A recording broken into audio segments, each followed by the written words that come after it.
Rusia menghujani kota-kota Ukraina dengan invasi darat dan serangan udara skala penuh.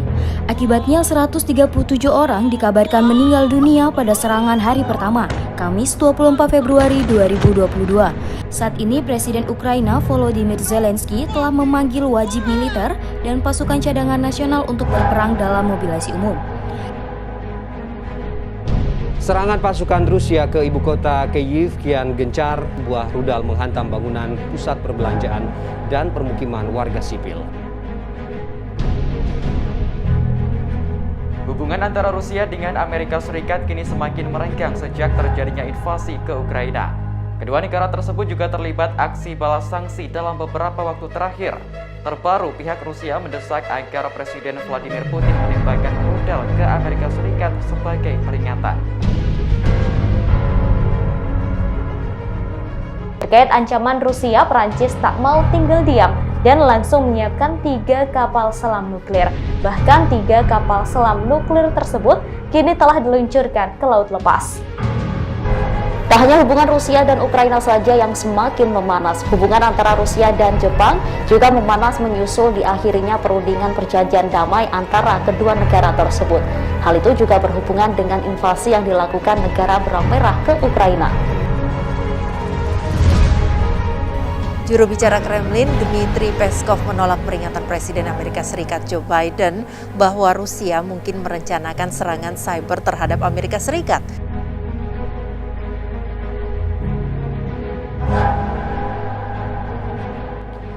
Presiden China Xi Jinping dan Presiden Rusia Vladimir Putin menggelar pertemuan virtual pada Rabu kemarin di tengah perhatian internasional terhadap tensi antara Rusia dan perbatasan Ukraina.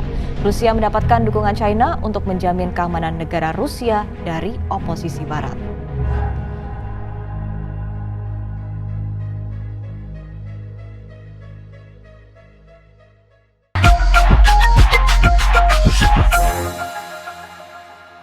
Assalamualaikum warahmatullahi wabarakatuh. Kembali lagi di KitKat. Kang Imam tanya Kang Tisna.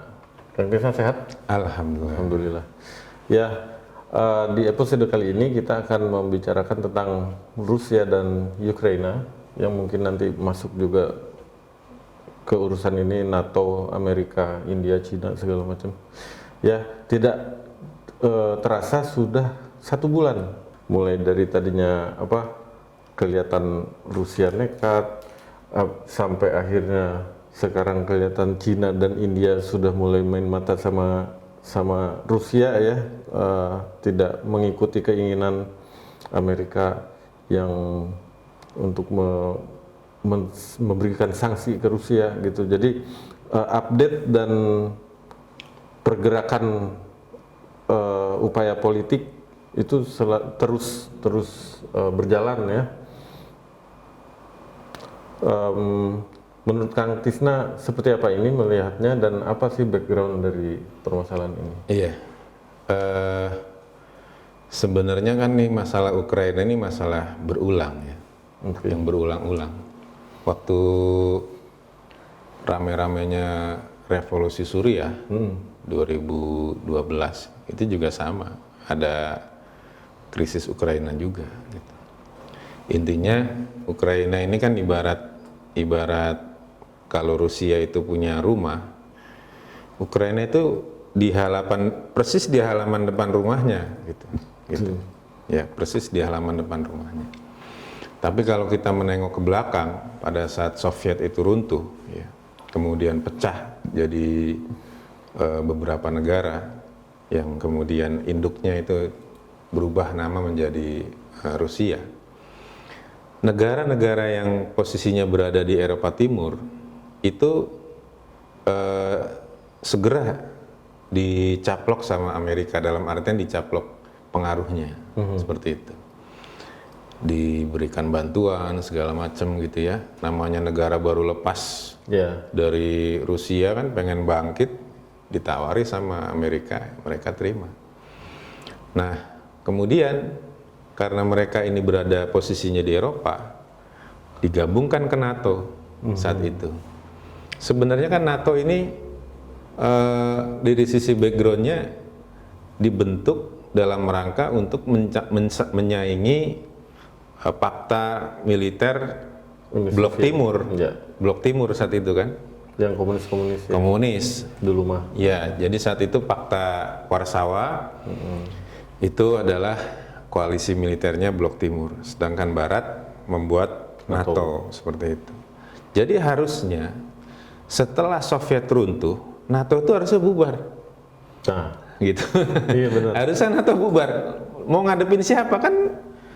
Koalisi militer Blok Timur, Fakta Warsawa udah bubar, gitu. Tapi tidak, gitu. Faktanya tidak seperti itu. Faktanya NATO tetap ada, gitu. Bahkan pada saat Uni Eropa itu menyampaikan usulan, ya, menyampaikan wacana ingin membentuk koalisi militer khusus untuk Eropa, itu dikritik habis sama Amerika, ya, melalui Menteri Luar Negerinya saat itu Madeleine Albright, ya. Dan saat itu akhirnya urung, ya, nggak jadi tuh. Sampai sekarang Eropa itu tidak punya fakta militer khusus untuk Eropa, jadi tetap dalam naungan NATO seperti itu. Nah, bagaimana supaya di NATO itu kebijakan-kebijakannya itu juga lebih banyak pro Amerika? Ya tadi itu caranya. Negara-negara Eropa Timur yang sudah dipengaruhi Amerika tuh masukin kan ke NATO. Ke NATO. Sehingga suara Amerika itu dititip melalui negara-negara di Eropa Timur seperti itu. Nah, Ukraina ini istilahnya seiring perjalanan waktu, ya, dari mulai bubarnya Soviet sampai sekarang gitu kan. Ini terjadi menarik kepentingan antara dua negara adidaya ini, antara Rusia dengan Amerika. Seperti itu.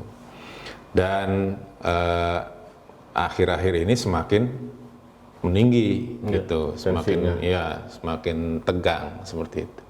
Sampai kemudian Rusia memutuskan harus melakukan aksi militer ke Ukraina. Intinya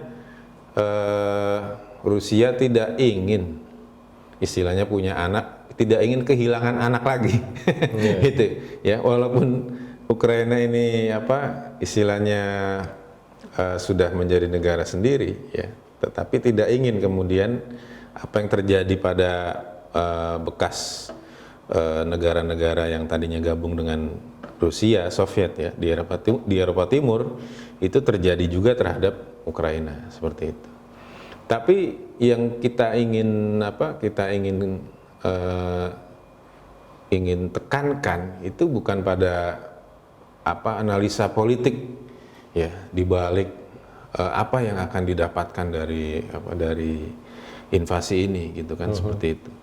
Tapi ya tadi intinya kenapa Putin itu begitu tegas, begitu berani, ya itu tadi. Karena ini berada di depan teras rumahnya, gitu, di perbatasan Rusia. Dia tidak ingin kemudian ini nanti di kemudian hari akan menjadi masalah seperti itu, ya. Terlepas tak banyak analisa politik lah, ya.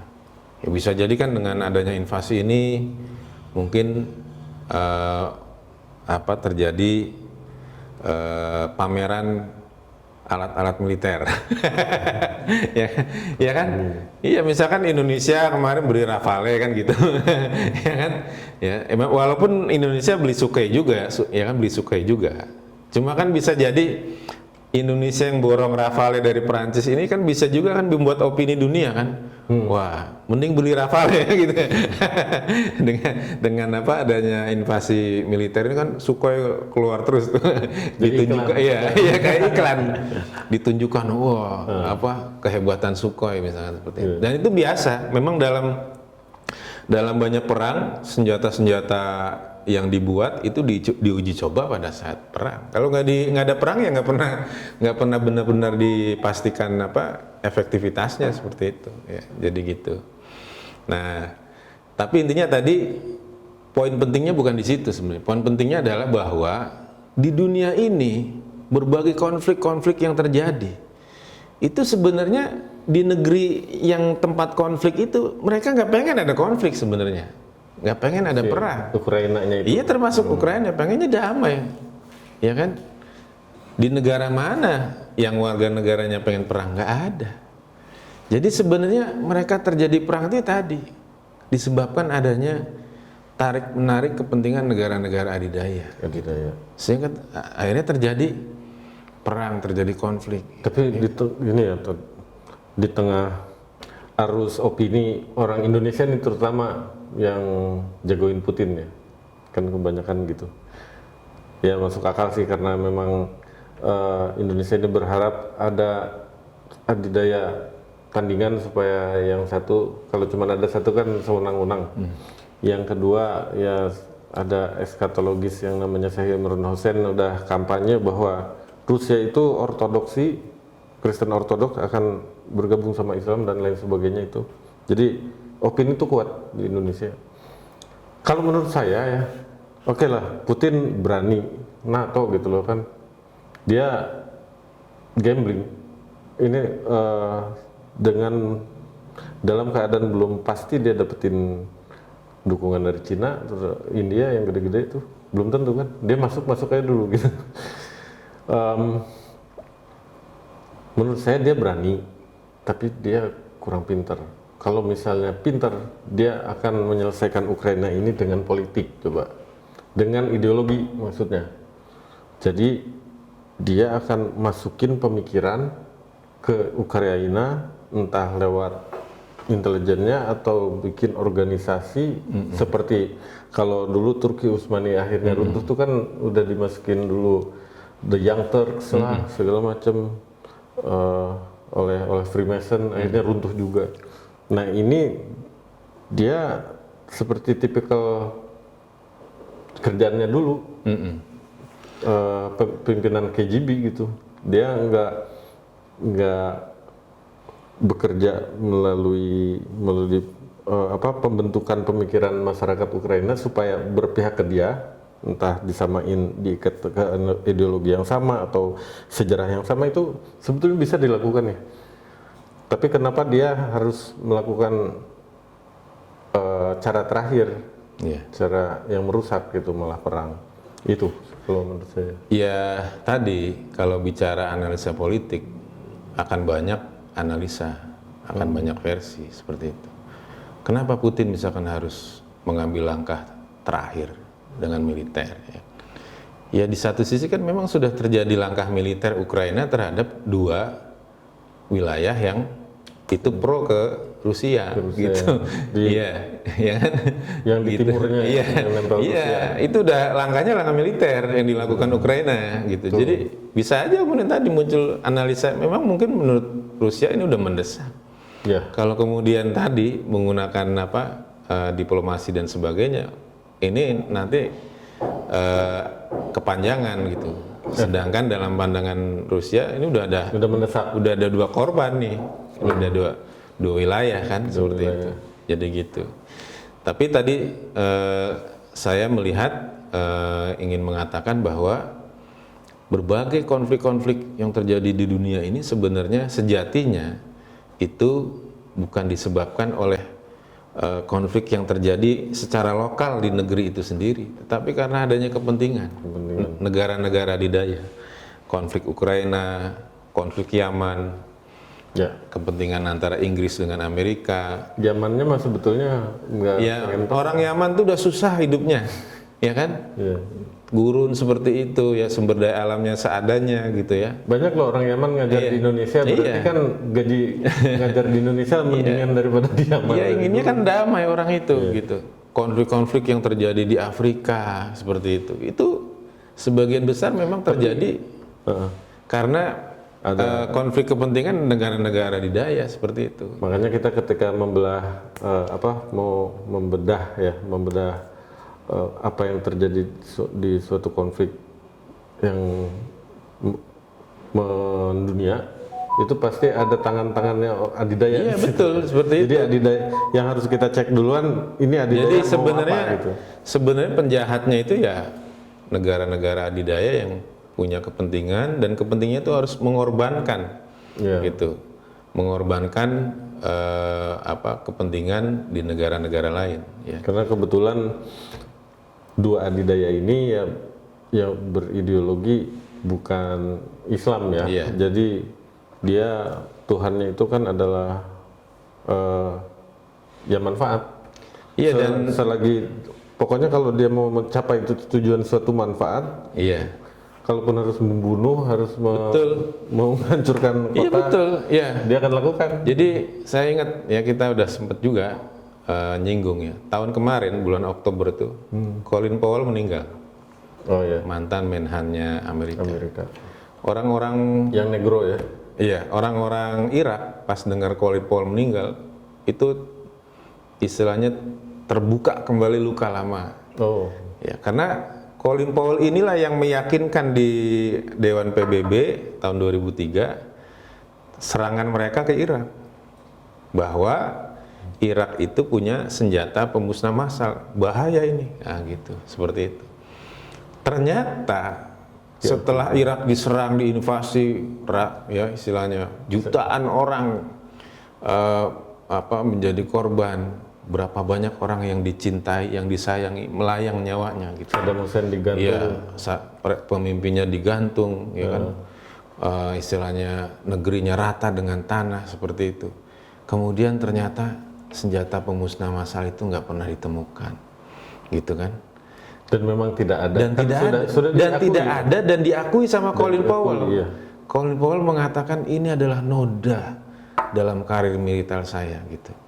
Jadi ternyata informasi intelijen yang didapat itu tidak valid, gitu. Ya. Kemudian mereka hanya sekedar kami minta maaf, seperti itu. Ya. Jadi artinya ini luar biasa konflik terjadi di Irak, ya, diinvasi sedemikian rupa. Yang tadinya Amerika sendirian, kemudian akhirnya negara-negara besar lain ikut juga karena nggak pengen ketinggalan, nanti kalau udah selesai perang kan pengen dapat minyaknya juga, gitu kan? Ya itu seperti itu. Kemudian mereka setelah jutaan nyawa melayang segala macam, mereka cuma bilang maaf. Ternyata kami salah duga. Maaf ya, udah ya, mirip orang salah nangkep teroris gitu kan, udah mati gitu kan, maaf ternyata salah tangkap gitu kan, gitu. Maling gitu ya. Iya. Malingnya digebukin sampai mati, ternyata bukan maling. Iya, oh seperti maaf itu. ya.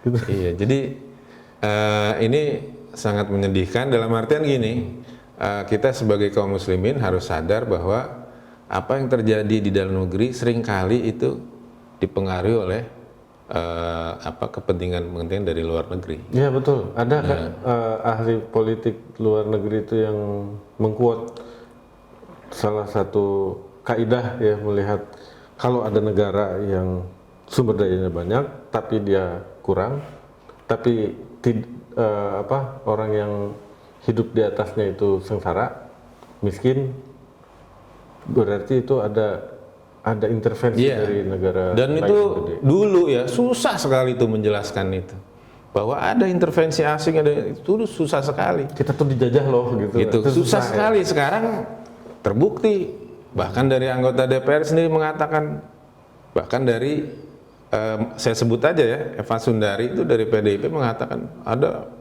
waktu itu sekitar 37 rancangan undang-undang itu draftnya ada intervensi asing, gitu. Pernah juga terjadi waktu zaman SBY, teleponnya presiden disadap, teleponnya ibu negara disadap. Itu artinya apa? Artinya memang asing itu punya kepentingan luar biasa. Pokoknya kalau ada gelaran-gelaran di sebuah negara, di Indonesia misalkan, kalau kemudian media asing begitu menyorot segala macam, ya pasti itu ada kepentingan di situ. Apalagi kalau kemudian terbukti bahwa dari berbagai LSM atau ormas segala macam mereka mengakui menerima dana dari asing, ya jelas itu ada peran asing yang menggerakkan berbagai organisasi-organisasi lokal supaya kemudian memberikan warna dalam membentuk opini di negeri ini. Menurut Kang Tisna, asing yang intervensi ini oligarkinya apa negaranya ya? Ya kalau kita lihat, kalau sampai dananya segitu besar, kemungkinan besar itu udah negaranya ikut berperan seperti itu. Kayak misalnya tadi Colin Powell sampai bilang ini informasi intelijen yang masuk ke saya ternyata tidak valid. yang masukin informasi ini berarti kan orang-orang yang berkepentingan Iya, gimana bener. caranya supaya Irak Iya benar. invasi gitu. Iya benar seperti itu. Oligarki menurut saya ya. Iya, ya apa dibalik bisa jadi dibalik invasi Irak itu kan kepentingan ekonomi sangat kuat gitu ya. Jadi sepinter-pinternya Menhan dia hanya alat sebenarnya. Iya, ujung-ujungnya. Tapi dia begitu meyakinkan pada saat pidato di PBB seperti itu.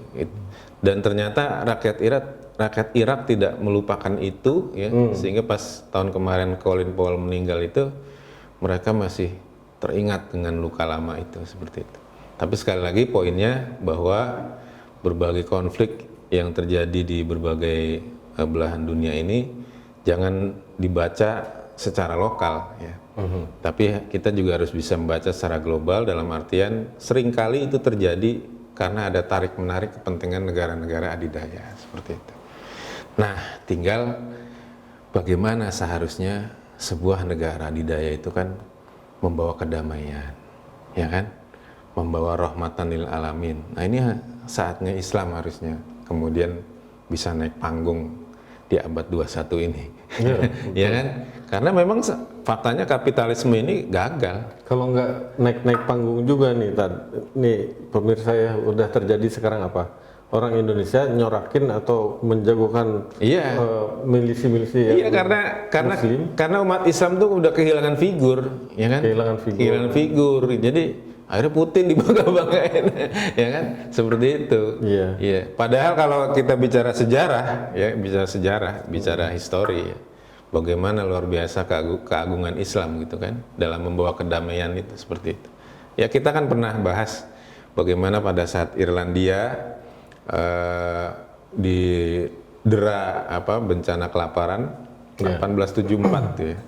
Kemudian Khilafah Utsmani saat itu dari Sultan Abdul Majid pertama khalifahnya itu memberikan bantuan kepada Irlandia yang notabene bukan bagian dari khilafah, juga non muslim seperti itu. Ini kan luar biasa gitu. Jadi harusnya itu kita rindu akan ada negara adidaya seperti itu, bukan negara adidaya yang justru malah menimbulkan kekacauan. Kalau saya pribadi, saya pengen bilang begini ke teman-teman kaum muslimin yang lagi mendukung Rusia nih.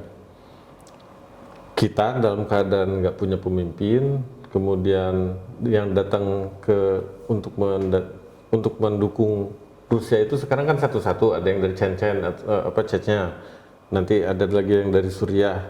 Jadi kita datang dalam bentuk kecil-kecil, yang itu yang mengorganisir siapa? Rusia gitu. Jadi kita bukan dalam keadaan yang terhormat gitu. Kalau misalnya memang akan terjadi nanti di zaman bahwa ortodoksi akan koalisi sama Islam untuk mengalahkan musuh bersama, kalau memang itu agendanya, adain dulu pemimpin Indonesia Islamnya gitu. Selagi itu tidak terjadi, ya kita cuman bagian dari agendanya orang kafir aja. Kalau istilah sekarang terlalu banyak halu jadinya. Jadi terlalu banyak halu, jadi banyak berharap juga. Terus memangnya di Ukraina nggak ada milisi yang orang Islam terus berperang untuk Ukraina. Berarti orang orang Islam yang bela Ukraina berperang sama orang Islam yang bela Rusia. Seperti itu. Ya itulah akibat tidak ada belum hidupnya Islam politik ya. Seperti itu. Ya, kita berharap ke depan dunia ini bisa lebih damai. Ya, salah satu faktornya tadi harus ada negara adidaya yang bisa menunjukkan bahwa keberadaan negara itu bisa membawa kedamaian, bisa menjadikan perekat negara-negara lain, ya, mau muslim, non muslim, mau suku apapun segala macam, itu diajak dirangkul bersama-sama untuk membawa kedamaian di muka bumi ini. Jadi dunia ini sudah butuh pemimpin yang baru, yang lebih becus untuk memimpin. Konsep itu ada dalam Islam rahmatan lil alamin, seperti itu. Ya, mungkin gitu Kang Imam. Siap. Ya, demikian episode kali ini. Sampai ketemu di KitKat selanjutnya. Assalamualaikum warahmatullahi wabarakatuh. Waalaikumsalam warahmatullahi wabarakatuh.